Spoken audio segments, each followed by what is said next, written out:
Conversation by Julie Benetti and Susan Barbaro is a production of EI Publishing in association with EI Alliance, copyright 2018. Visit eipublishing.com for more. Music for this series is courtesy of New Threads, copyright 2018, from their self-titled album, available now. Hi, this is Julie, and I'm here with Susan, and today we're going to talk about the energy of tips. Because really... Spit? No, not... Yeah, spit is tips backwards. Yeah, that works. But the energy of tips, and you know what we're talking about. Come on. Like, you just made a delicious gin and tonic. And yes, I did. I'm advocating for a delicious gin and tonic because today we're in Boston.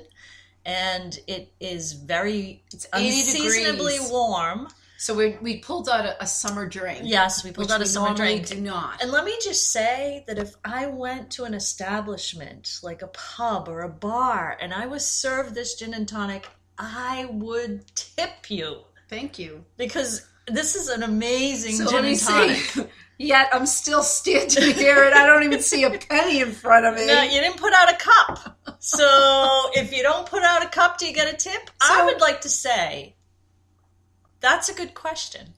Well, I think everyone puts out a cup now. It's not just the homeless guy looking for a meal. Everyone puts out a cup.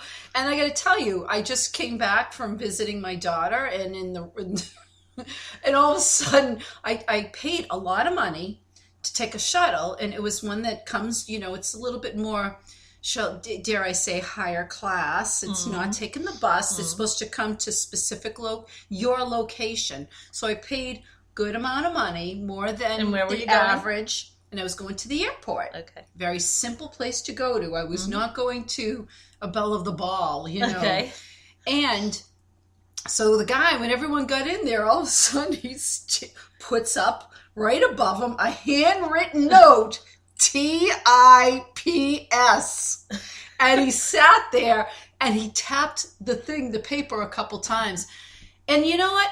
He wasn't bad. And would I have thought about giving him a tip? Maybe. But the fact that he sort of threw it in my face, I was just appalled. The rides, I got to keep this. We don't want to have to put explicit. The ride was terrible. The little town, it was a city, but the little city that I was in there an hour, and we had to stop at a prison twice, not once. To pick up someone going to the airport. Twice, and both times they didn't show up. And then he left me sitting in the thing, and I was like, do I got to worry about something? Can you turn off some... You know what's really funny? This brings up two issues. So, notoriously and historically, you give someone a tip because they gave you good service. Well, and they went above and beyond. Yet, if it's required in order to not get bad service, then that's insane. So, for example... Well, but in this situation, there wasn't even a situation of bad service because he dropped me and this other person off, and he didn't even drop us off at the right place. Oh gosh. I was an hour in the city, and right. We're not talking, it's not Boston, it wasn't the main city, it's like one of those second biggest cities in a state, so it wasn't huge. We were there an hour. I kept saying, I'm getting car sick. And then ridiculous. They called him to go back a third time. And he didn't. He said, "Oh, I'm already on the highway." I was going to get to the person. I was going to pick it up, his little walkie-talkie, and say, "Yeah, we're not going there." Wow, third time. I was going to say, if that's the case, drop me off here. I'll take an Uber. And does that deserve a tip? And so he thought. And when I got off, he looked at me and I was so disgusted. And it's like you said, it goes to the energy, like you said, of, well, wait a minute. Where's the pride in what you do? Right. Where is it you do a good job? You're getting paid. And I'm not bashing people who get tips. There's a lot of people that are underpaid. Right, exactly. And I'm not bashing them. I am actually a very good tipper. Me too. Give a good 25 plus percent if you just do an okay job. Right. But you know what? I find that it becomes like, if you don't do it, and we talk about, of course, go ahead, I'm sorry. So in relation to that, if you don't do it, that's why I brought up the point, is the tip cup there because you're going to get poor service if you don't tip. I mean, that almost seems to be occurring, because I just told you that I went to a restaurant outside of Boston with the name of a flower. We won't say what it is. And it was absolutely atrocious. The service was atrocious. Yeah, it's just a all blip. I wanted. Just a blip. Just a blip. Yeah, and all I wanted was one item. And that's what I wanted. And when I took the order home, I got takeout. When I took the order home, and I will say, going back, when I went to the cashier and I got the takeout, there was a tip jar there. And I thought, why? It's just takeout. And I get if they put extra service and blah, blah, blah. And if you go there all the time and they do something special, sure. But they didn't even get the order right. And when I got home, I got a horrible song and dance where they ended up calling me a liar when I called them to say, you didn't get the order right. You didn't put my meal in, and they wanted me to bring the food back. If you had put in an extra $1, you would have I would have gotten the order that I asked for. So again, the energy of tipping. So here's the deal here. So the deal is, and I've said this a couple of times in other podcasts, not gone on and on, that I lived in Japan for a while. And the service there, it could have changed. This was years and years and years ago. But the service there is built into the culture, and it's part of how you act and how you communicate with people and how you deliver whatever it is you're selling. And it's really beautiful. It's the way they wrap things. It's the way they, create things. And it could be whether it be in food or even just the way meals look. And so the service is built into it, and it's built into the culture per se in Japan. And when I was living there, I experienced that. And it's funny because, sure, you tip because, you're a foreigner and you tip, but it's kind of built into the culture. And so here it's interesting to see, and it's actually becoming atrocious, that it's demanded that a tip occur. Otherwise you don't get the actual order that you placed. Well, I think if you look again, because we're talking about the energy, this isn't just a be and moan. I said be in. I don't want to. That's not what this is about. And so when you look at it, and I think about it, the people that are looking tip, and they look at you, they are usually, and I'm not talking about like waitresses. I'm not talking about that, or bartenders, because that's already built into our culture, and I'm talking about these extra, you tip for every single thing. Those people, many of them are very angry people. The situation you gave, they're angry people, and they're saying that. And so the energy behind it is so lopsided. It's like a lopsided, equation that doesn't make sense. You have A plus B equals C. It's almost like, say, A plus B equals C minus B. It's but that's not the way you start out. Right. And when you get caught up in that, it's very, one of the things that I question about this, because this, again, is not about complaining. It's about not policing the universe. Right. You're not there I'm not here to police everyone and tell them, be happy, do a good job. I think it just comes across naturally in the pride, we're talking about this with other things. Right. When you take pride in what you do, I don't care what it is. And I'm not going to sit here and give a low-level job, because that in itself is demeaning. But anything you do that you take pride in, you should always feel good about it. And the fact that tips just happen, I would say tips happen naturally. Right. You don't even have to ask for a tip. It's a part of the energy of the moment. Exactly. I mean, when you're there and you're requesting and there's some kind of service or something, someone's servicing something, doing something occurring, or you're purchasing something, and there's a little extra, and it's part of the energy of that moment. But when you're requiring it in order to have something occur in that moment. We're talking about the energy behind it. Right. And so I am actually, even if there is no tip jar, I try to make a point of, when someone goes out of their way, of contacting like the management and saying so-and-so did a great job. Yep. Or going out, and I've done this a few times. I walk up to someone and say, I saw what you did. And it was not a nasty, it was something someone did out of the kindness of the heart, just a nice little thing that they did. And I don't go over necessarily monetary, give them a monetary bonus, as much as say, you know what, I just want to let I saw what you did. That was really cool. And I think that holds a lot of weight. And all of these things is when people are just doing their job, right, being who they are. And when you put this nasty little tip, it becomes it all of a sudden loses what it really was meant to be. It becomes we're talking about the pride also before, and what it is you do and how you do it and who you are and how you present yourself and what work that you do and how you share it and the communication and the energy involved in that. And then when you equate it to just a monetary value, like, I'm not going to perform at that level unless I get this tip. That's insane.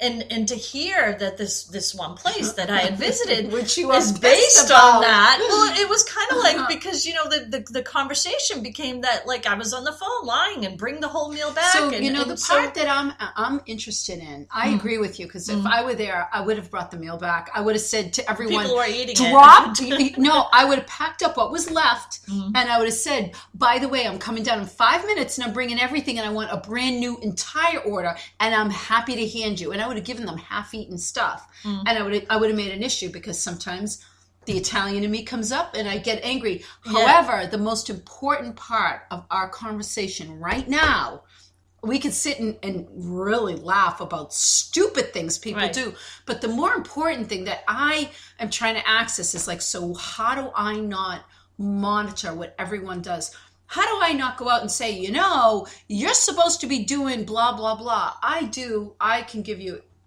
as much examples as I can give you as good things I've done. I've also made a point with tips. I purposely one time gave someone a tip. She was the most horrific waitress I have ever, in my entire so many years of living. It was horrific. I gave her 0.01. And it was to make a point. But that still it didn't make me feel good to do it. But. So when you address the part of policing the universe, I mean, that's important, because you can draw two lines, and one goes to, right, I don't want to be responsible to police the universe and decide, you get a tip, you don't get a tip. You got to hear we're Oprah again. You get a tip, you don't get a tip. I think I've had more gin and tonic than you. You're still too serious. No, because the funny part about it is, it's, basically you're doing a job, you're doing something.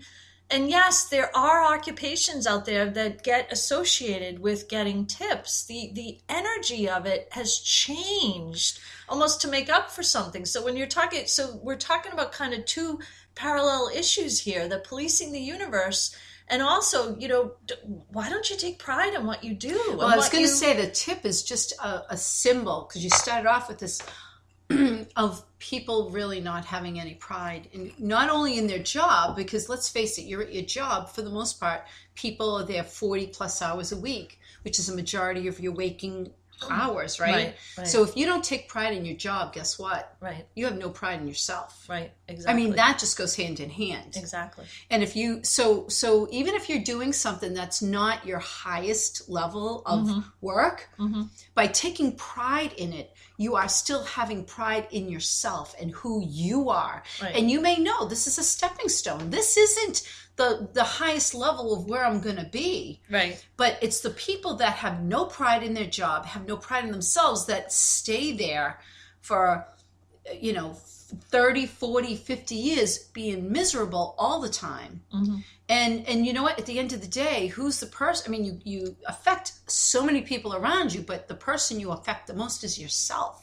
And you're right. And that's a great way to put it and kind of synopsize it. And the funny thing is, I just keep visualizing, those cups made up in all these different ways with, TIPS written on it, that it becomes, a mandatory part about, if you're not taking pride in what you're doing, and you have to put that cup out there to say, I want you to show me the pride with a monetary value. That's a huge energy loss. It's a huge energy loss. But that's not what they're asking. They're saying it's actually a screw you. I have to be here and I have to take care of this. So you better freaking put something in this cup, because I'm stuck being here. So you better compensate me for my time or whatever. Right. And I agree with that. Yet my raison d'etre for bringing that up was because then where, we talk about this all the time in like all of our podcasts about energy and stuff. It's so then you're looking outside. Exactly. That's where I'm going with this. To, so you have to rebalance right, the what's inside. going on. The inside, which doesn't work. And it will never happen. That's why they call it a big empty hole. Right. So that, and this isn't about, all of a sudden people shouldn't be putting tips out. This is about when you look at tips from a different standpoint, you should have pride in whatever it is that you do. And you know what? The tips are going to come regardless. People will give tips, even when tips are not being, the little tip jar isn't there. Right. Exactly. And so, when it comes down to that, so, we're not talking, or my question for most people, and for myself, again, it's for myself, and I think other people benefit from hearing, is how to address it. And for me, I'm so confident in who I am. Right. Yep. I'm not boastful. I'm not conceited. I'm just very confident in who I am and my energy. And when I can look, and I give the example of what I'm saying about the bus, I was like, you're not getting a dime. Not because I'm cheap, but because this is baloney. This is really garbage. And I sat I said, when we stopped at the prison the second time, I'm like, can you turn this car off? Because the fumes are going to make me throw up. And I don't want to throw up all over your bus. And he's like, oh, okay. Turned it off. But I'm just like, we came back to a prison twice. I felt like saying, can I get out with you? Because I don't know who's going to jump on this bus and take us somewhere. But at the end of the day, and then there's plenty of people I give it to. And when I have a good waitress, right, I give more than 20%. I know 15 is the standard, and it's. And that's not what we're talking about. We're kind of using the idea of tips and the tip cup to kind of associate with, where do you present, your presence and the extreme intensity of being content and proud of who you are and what you're doing and how you're being and the energy. So at the end of this podcast, there will be a follow-up, and I'll see if Julie gave me any tip for her freaking huge gin and tonic that she's finishing or not.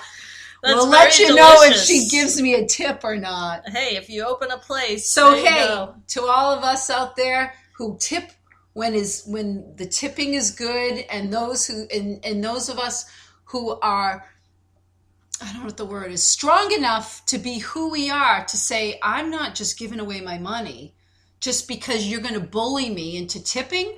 To them and us, cheers. Cheers. And I would like to add, because I have to add, to those of us that walk in our own pride of building that from ourselves and not looking outside for it. That's really important as well. Cheers. Cheers.